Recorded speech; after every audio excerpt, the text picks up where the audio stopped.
Hello, our friends, evolutionary energy arts family. Hello there. Welcome back. Welcome back, beautiful people. This was our exclusive for Patreon and members yesterday, Galactic Federation Transmission, Chakra Biochemistry, and Dimensional Ascension. Feedback on that one was really pretty interesting, as I don't think a lot of people have seen that information given in such a way before.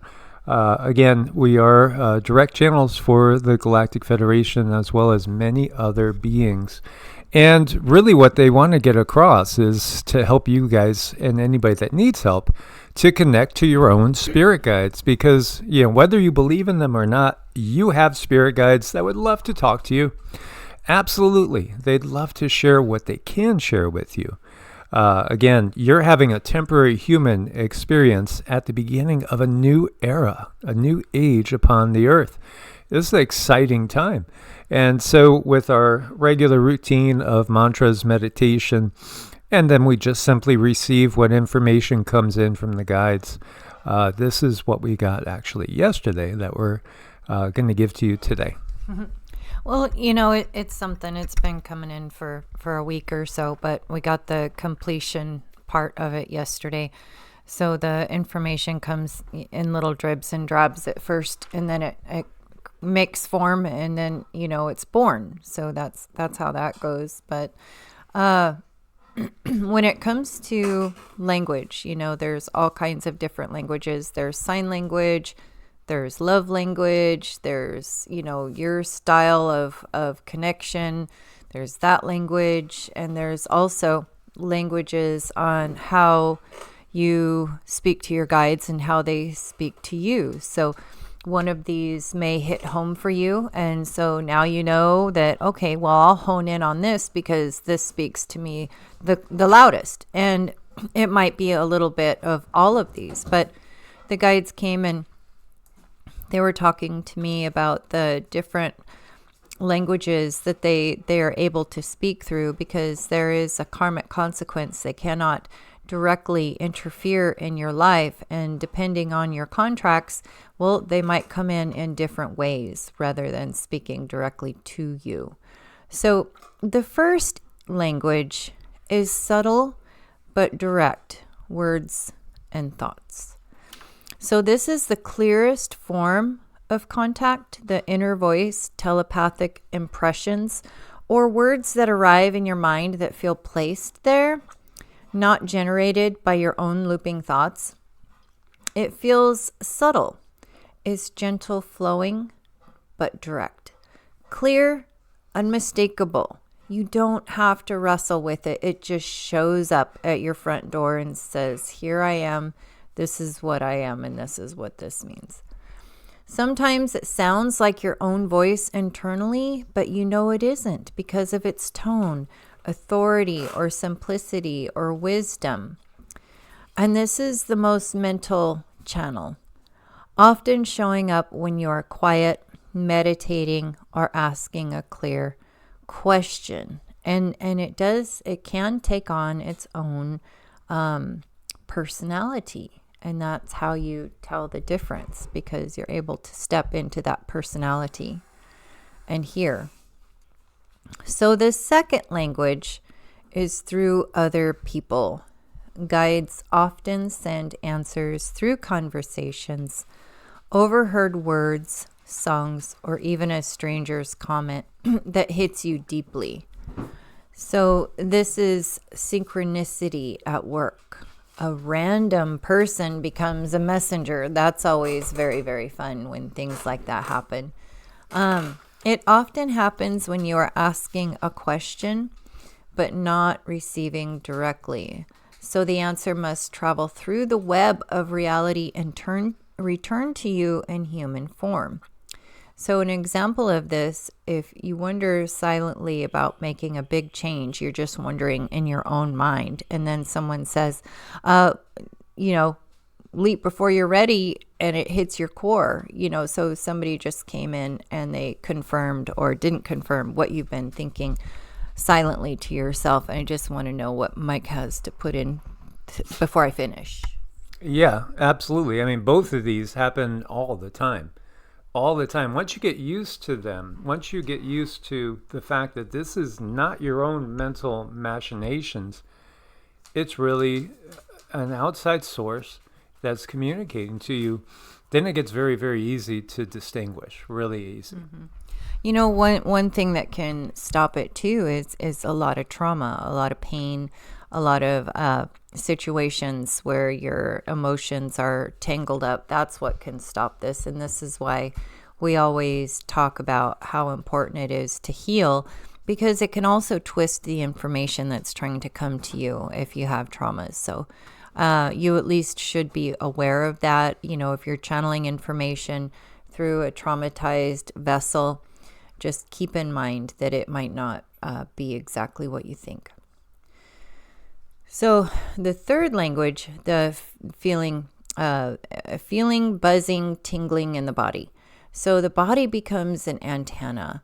This includes tingles on the scalp, shivers down the spine, sudden heat, cool breezes, or pressure on a chakra point. Guides use these sensations to confirm truth, warn of disharmony, or show their presence. And this is often more reliable than the mind because the body does not lie. You might say, when I feel my crown buzz, I know spirit is confirming. Yeah, and this is every day too. So, and a lot of times multiple. A lot of times it'll be basically there's this sort of feeling, and then I'll just kind of get into a receptive mode, and then I hear them. Mm-hmm. Mm-hmm. So the fourth language, emotions and odd feelings. So sometimes a sudden wave of emotion arises that does not belong to your personal state. And this could be your guides nudging you. For example, you may suddenly feel grief when you are looking at someone as if their soul is speaking to you through your guides. Or you may feel a sharp joy, wonder, or inexplicable sadness when seeing an image, object, or place. This is a symbolic communication meant to draw your awareness to what matters.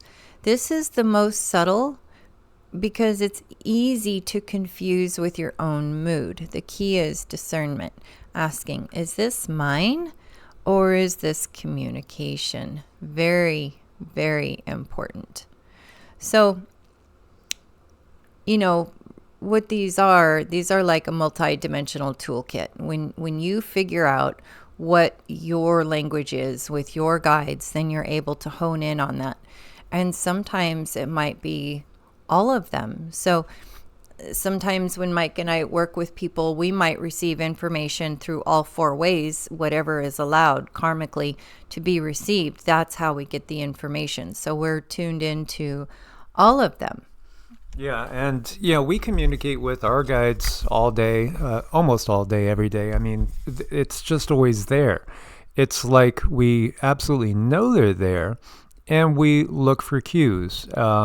Going back to the one where people might deliver information, it's not just people. It could be birds. I'll tell you, we've had so many messages from birds that were actually messages from guides, and that might sound crazy. When we were out in New Mexico, we were doing mantras and we were connecting to Lakshmi, and we were in a place in New Mexico that was very, very out in the middle of nowhere. And, we didn't even get a ton of birds coming by regularly. All of a sudden, there were hundreds, if not thousands, of birds all around this little cabin, all wanting to get to the windows and to say hi to us. This is the guides reaching out to us. These guides, in many cases, they have what would seem like amazing superpowers to control nature. Well, they can simply put a part of their consciousness into a bird or an animal to get your attention, maybe even an insect. This happens all the time with us, and I now pay attention very closely. Honestly, before this beautiful, wonderful lady came into my life, I was getting messages and not always trusting the messages. And then she was like, no, you get communication all the time. You just didn't trust it. And I didn't. But I was getting communication from the guides. all the time. And, I was only recognizing probably 10 to 20% of it. It was just a constant info barrage that, for the most part, I was a lot oblivious to this, even after so many years of meditation and all. Again, I'm 60 years old, and I was a strange kid meditating in my closet at 7, 8 years old. I was setting up a little light in the closet. I had a huge closet within a closet. I used to think of it as a hidden room, and I would go in there, pitch black, as much blackness as possible, to meditate, because that can induce an out-of-body experience too when you get down to that sensory deprivation. Odd kid, but not so odd when you recognize that in past lives you've had many lives, in my case, as more of a Buddhist or Taoist monk. So, that's not really so odd when you think about the soul's journey. And again, there's so many different ways that I am sure your guides are trying to contact you every day. So just be aware. If it doesn't seem like your voice, it's probably not your voice. Right. And here's some things you can do to practice seeing what language do your guides speak to you through mostly. And, when it comes to subtle but direct words and thoughts, just ask a simple question. What do I most need to know today? And wait for a word, a phrase, or a mental impression to arise. Write it down, even if it feels like imagination. Through other people, for the next 24 hours, notice overheard words, signs, or things people say that feel out of place but oddly perfect. Write them down in your journal. You'll start to see repeating themes. This is probably one of my favorites. And when I do talk with people and they're asking me how can I, start talking to my guides, I tell them to write down the synchronicities, every single synchronicity they get. And over time, you'll get this book of evidence that shows, because we tend to talk ourselves out of things. That's what we do. We tend to say, oh, that was just a fluke, or that was this, or that was that. But when you have it written down in writing and you can go back and you can look at it for yourself, then you start to build that confidence in yourself that you might have been lacking. So body sensations, scan your body as you sit. Ask your guides, show me a yes in my body, and just be very still and notice where you might feel a tingling, a warmth, or a lightness. And then ask, show me no. Observe if it feels heavy, tense, or cold. And this builds a personal yes-no dictionary with them. You can also, this is also how I program my pendulums too. I tell it, I ask it, okay, show me no, and it'll do its thing. I'll say, show me yes, it'll do its thing. Show me maybe, it'll do its thing. So that's how I program and activate my pendulums. So you can do this with your body. Emotions, gaze at an image, a flower, a candle, a flame, or even something outside.